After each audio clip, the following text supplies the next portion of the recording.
Firenantsika kely ny lalaon'ny AZF eo anivon'ny mpiasam-panjakana taranja tsipikanety be izy ity satria dia totosa omaly teny ankatso ny famaranana teo amin'ny olon-droa miaraka amin'ny fedinany tompon-daka regionaly eto Analamanga. No an'ny olo telo miaraka kosa dia tsy totosa hatramin'ny farany no ny amazinina ny andro izay veriny zareo mpikarakara fa dia ho tanterahana amin'ny faran'ny herinandro izao. Misongadina zareo anivon'ny Université Antananarivo eo amin'ity taranja tsipikanety be anivon'ny mpiasam-panjakana ity.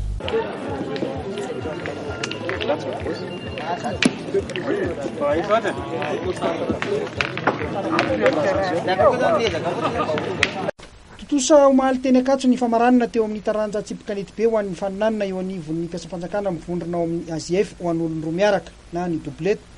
Ny ekipan'ny Université Antananarivo no vohositra tompon-daka tamin'ny alalan'ny Iva Siparany rehefa nandresy ny tokosimanitra avy eo amin'ny Mizipress tamin'ny 9 natratra 570 nisy ny ekipa mpandray anjara ho an'ny olon-droa miaraka.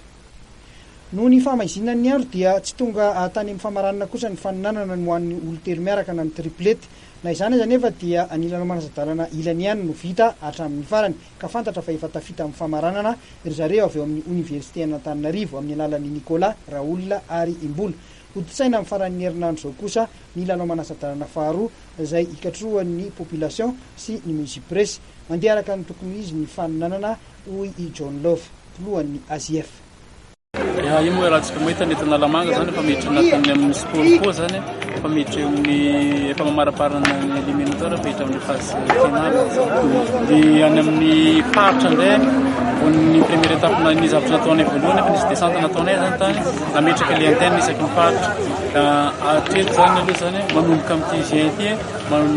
efa mandeha ny faritra maromaro zany zany hoe tamin'ny mois de mai fa misy faritra mandray anjara efa mandeha ny compétition satria efa rahantsika mafantatra anisan'le préparation le championnat national zay atao Tamatavy efa zay zany nametraka hoe tsy afaka mandray anjara Tamatavy zay ministera tsy mandray anjara amin'ny fananana isaky ny faritra mahita Antananarivo zany Antananarivo zany ministera ray ihany tsy satria ministera rehetrarehetra efa institution rehetrarehetra efa ao daholo fa ministera ray no tsy mandray anjara hatreto ireny ministera iny tsy afaka mandeha mihitsy amin'ny compétition nationale zay karakaranay fa ny any amin'ny faritra koa nametraka ohatran'izay hoe zay tsy mandray anjara amin'ny compétition isaky ny faritra zany tsy afaka mandray anjara amin'ny national fa ny zavatra tsapa fotsiny mavitrika le olona mandray anjara ary maro zay zany manatratra any amin'ny 7000 fonctionnaire andray anjara le atao any Tamatavy. Ho voaja ve zany ny calendrier napetraka amin'ny faninanana na amin'ny championnat national? Hatreto zany aloha mbola tsy afaka miteny na voaja na tsy voaja tsika fa ny zavatra fantatra fotsiny tsy maintsy misy le any Tamatavy raha tsika mahafantatra ny situation misy eto Madagasikara amin'izao fa zany hoe tsy maintsy misy izy ary le hatreto ny daty mbola tsisy fivana zany.